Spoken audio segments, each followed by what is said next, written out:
आज हम पढ़ने वाले हैं सेक्शन 21 ऑफ BNSS यानी कि jurisdiction of court to try the criminal case. ये सेक्शन दो हिस्सों में बांटा गया है जिसमें क्लॉज ए और क्लॉज बी है। क्लॉज ए बात करता है उन ऑफेंसेस की जो भारतीय न्याय संहिता के अकॉर्डिंगली पनिशेबल हैं और ये क्लॉज बताता है कि ऐसे ऑफेंसेस को ट्राई करने की जुरिडिक्शन कौन से कोर्ट्स के पास रहती है।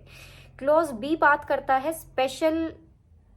ऑफेंसेस की, यानी कि जो स्पेशल कानून बनाए गए हैं उनके अंडर जो ऑफेंसेस पनिशेबल हैं उन ऑफेंसेस को ट्राई करने की कॉम्पिटेंसी जुरिडिक्शन कौन से कोर्ट के पास रहती है।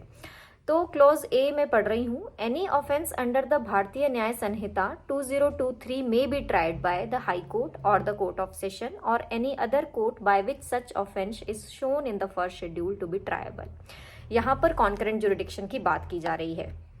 कॉन्करेंट जुरिडिक्शन मतलब कि जब एक से ज्यादा कोर्ट्स के पास सेम केस को ट्राई करने की कॉम्पिटेंसी जुरिडिक्शन सेम समय पर आ जाती है तो अब हम उसे कॉन्करेंट जुरिडिक्शन कहते हैं। जैसे कि यहाँ क्लॉज ए में जो ऑफेंसेस भारतीय न्याय संहिता के अकॉर्डिंगली पनिशेबल हैं वो उन ऑफेंसेस को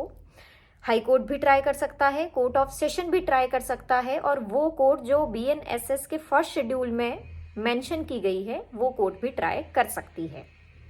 इसके आगे एक प्रोवाइजो है,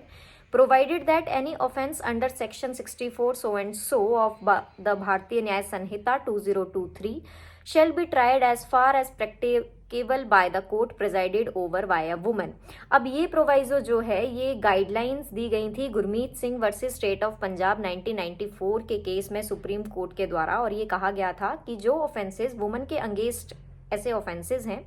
उन ऑफेंसेस को हमें कोशिश करनी चाहिए कि वही कोर्ट ट्राई करे जिसमें प्रिजाइडिंग जुडिशियल ऑफिसर एक वुमन बैठी हो। तो ये उन ऑफेंसेस की बात की गई है। और क्लॉज बी ये कहता है कि any offence under any other law shall when any court is mentioned in this behalf in such law be tried by such court and when no court is so mentioned may be tried by the high court और any other court by which such offence is shown in the first schedule to be triable. यानी कि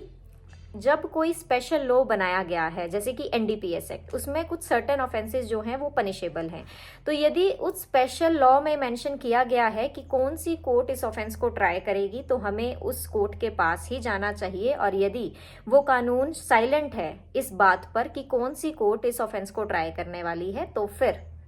jurisdiction जो है वो high court के पास रहती है और साथ ही साथ उस कोर्ट के पास भी रहती है जो फर्स्ट शेड्यूल में लिखी गई है। ये है सेक्शन नंबर 21 जो बात करती है jurisdiction to try the case और ये बताती है कि कौन सी कोर्ट के पास किन ऑफेंसेस को ट्राई करने की जुरिडिक्शन रहेगी।